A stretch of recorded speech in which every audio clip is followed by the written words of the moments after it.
We responded to a report, just another message in a sea of tragedies. But this one was different. A dog, abandoned, broken, and barely alive, trapped in what seemed to be a never-ending cycle of unimaginable abuse.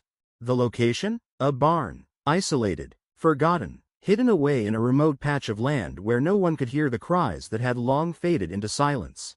When we arrived, the air hit us first, thick, rancid, the unmistakable smell of infection and neglect. Then we saw him.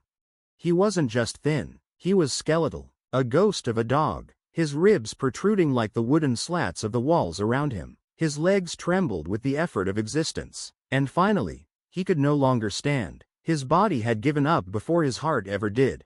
His skin was caked in filth. Not dirt, filth. Layers upon layers of dried mud, feces, blood, and pus had fused together, clinging to his frail frame like armor forged in suffering. It clung to him like a second skin, a cruel reminder of how long he had been left in this state. And yet, he was still breathing. That in itself was a miracle. The ground around him was damp and rotten. Insects buzzed in swarms, old food scraps, rusted metal, broken glass, all surrounding him like some grotesque graveyard. How long had he been lying there in that prison of pain? Days? Weeks? Months? How long had he suffered in silence? How long had he been eaten alive, inch by inch, wound by wound? What had he done to deserve this kind of hell? We couldn't afford to lose a second. Carefully, gently, we scooped him into our arms. He didn't resist. He didn't flinch. He didn't cry. That was the worst part. He didn't even seem to feel it anymore. On the ride to the hospital, I looked down at him. His eyes, they weren't pleading. They weren't angry. They were empty. He had waited so long for someone, anyone, to come, but no one did. Hope had left him long ago. And that broke something in me. "Forgive us," I whispered. "Forgive us for not getting to you sooner. Forgive us for not hearing your silent screams." But we were here now, and as long as he drew breath, we were going to try everything. When we arrived at the clinic, the team moved fast. No hesitation, no time for tears, just action. They rushed him into emergency care, stabilizing him with intravenous fluids. Painkillers and strong antibiotics were administered immediately to combat the infections raging through his body. His temperature was dangerously low. His internal systems were shutting down from shock and sepsis.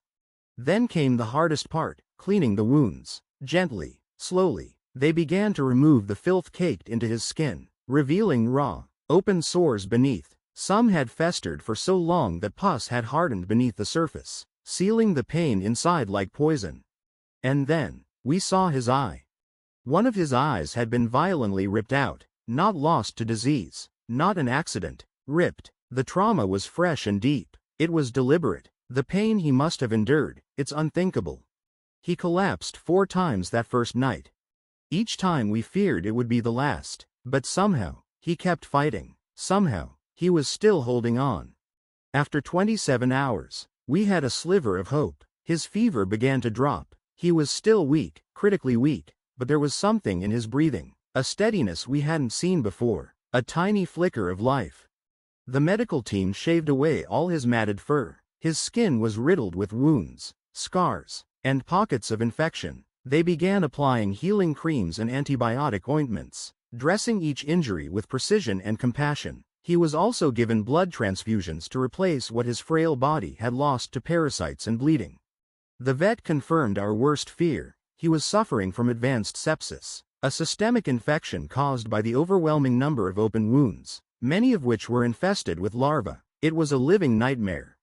"This will be a long road," the vet said gently, "but it's not a hopeless one." They introduced a high-protein, nutrient-rich diet, feeding him through a syringe at first. His body was desperate for fuel. Each calorie was a lifeline, each bite, a step toward life. And that was the beginning. I made a promise to myself, and to him, that I would be there every single day, and I have been. I prepare meals for him at home now, boiled chicken, rice, broth. He loves it. The moment I walk into the room, his eyes light up. He knows it's me. He waits for me, and every day, that wait becomes just a little shorter. We named him Angelito, our little angel, because in the face of everything he endured, he never once showed aggression. Not a single growl, just quiet trust. Even in the depths of his pain, he chose gentleness. Everyone at the hospital adores him. Nurses smile when they walk past. Visitors stop to ask about him. And he's always surrounded by gifts, blankets, treats, toys. The world has begun to fall in love with this little fighter. But there was one thing that continued to haunt us. After 2 weeks of intensive care, he still couldn't stand. We feared spinal damage, neurological trauma, something irreversible. But the doctor, after careful evaluation, brought us a rare piece of good news. There were no fractures, no nerve damage, nothing broken. He simply had no strength left. His muscles had wasted away. His body was too exhausted. He just needs time, the vet told us. He just needs to feel safe. He needs to believe he's allowed to try. And so that's what we give him: time, safety, love. The road ahead will be long. There will be setbacks. But every breath Angelito takes now is a triumph. Every heartbeat is a victory. He is not alone anymore. And we will fight for him, until the day he can stand on his own, look us in the eye, and know he was always worth saving. Angelito stood on his own today. Just for a few seconds. But those few seconds held the weight of 1,000 prayers, 1,000 hopes. And in that fragile moment, we saw something ignite in him. Fire. Not just life, but the will to live. It hadn't always been this way. When Angelito first arrived, he was skin and bone. A shell of what a dog should be, barely able to lift his head, his body riddled with open wounds, his eyes glazed with exhaustion and pain. But somehow, even then, he looked at us with trust, with hope. The staff here, myself included, dedicated ourselves to him. Every day, we helped him stand. Not just to walk, but to remember what dignity feels like. His legs trembled with the effort. Sometimes he'd collapse, breathing heavily. His muscles so atrophied they barely responded. But we never gave up on him. And he never gave up on us. The doctor recommended an intensive rehabilitation plan. Angelito would need time, patience, therapy, and someone to believe in him. So I made him a promise. That every morning, I'd be there. To speak gently to him, to massage his stiff legs, to guide him through every wobbly step. And slowly, my days began to revolve around him. Feeding him became my favorite part of the day. He'd lift his head, tail thumping softly, as if to say, "I'm still here, still fighting." His wounds began to close. Scar tissue formed like a quiet badge of honor. And then, a miracle. New fur began to sprout, soft, hesitant, determined. He was healing. During his physical therapy sessions, I watched something incredible unfold. With each stretch, each small movement, Angelito seemed to be reclaiming a part of himself. A little more strength. A little more light in his eyes. 4 weeks later, the transformation was undeniable. He'd gained 6 kilograms. You could no longer count his ribs. Instead of trembling with weakness, he stood taller. And for the first time, we saw him smile. A real, unmistakable smile. I ran his blood tests again to check for infection. And this time, the results came back clean. Angelito was free, not just from illness, but from the weight of despair.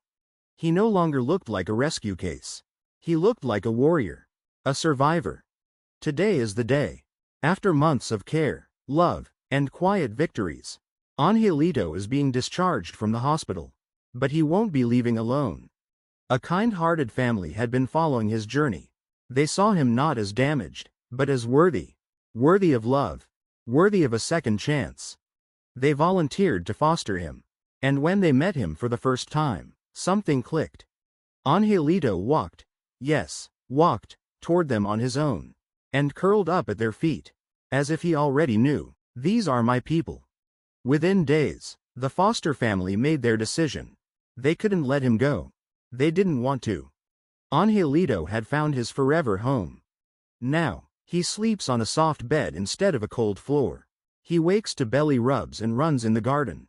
He's not just surviving anymore, he's living the life every dog deserves. He gets the care, the attention, and the unconditional love that every soul, human or animal, longs for.